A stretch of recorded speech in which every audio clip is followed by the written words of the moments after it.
The clock that counted backwards. It was the kind of inheritance you don't expect. No land, no gold, just a clock. Old, dusty, tucked in a wooden box with a note from his grandfather. Don't fix it. Just watch it. Ramesh rolled his eyes. What was he supposed to do with this antique? His schedule was already packed. Client calls, appointments, deadlines that sprinted past him like trains. Still out of respect, he hung it on the wall of his office. And that's when he noticed it.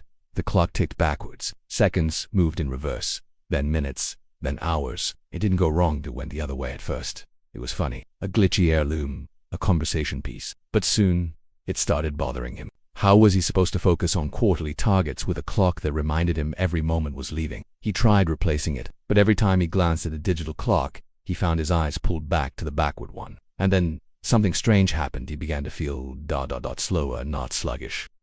Just more aware. He'd pause in the middle of typing, watching the hands move counterclockwise. And for reasons he couldn't explain, he began checking in on his mother more often. Started actually listening when his daughter told him about school. Called an old friend and stayed on the phone past his time budget.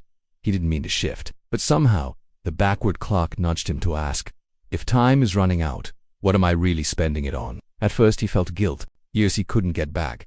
Birthdays he'd missed. Conversations he'd rushed. But slowly, that guilt turned into grace. He stopped scheduling quality time like it was another task. He started living it. One day he noticed the photo frames on his desk pristine untouched, so he took them down and visited the people in them. He laughed more, not performatively, but honestly, not the kind you share in Instagram stories, but the kind that makes your chest feel lighter. He no longer bragged about being so busy. He started bragging about how many sunsets he watched, how long he held his wife's hand without looking at his phone.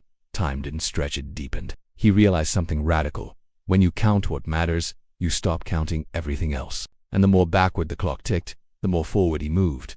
Not in promotions or possessions, but in presence. One evening, his son sat beside him and asked, "Appa, why does your clock tick the wrong way?" He smiled. It's the only thing in this room that moves in the right direction. His son looked puzzled, but Ramesh just kept watching the hands move, backward, like they were returning something he'd lost. And maybe, in a way, they were.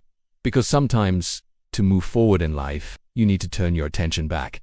Back to what you ignored. Back to who you love. Back to what actually makes a moment mean something. More when you count what matters, time feels different.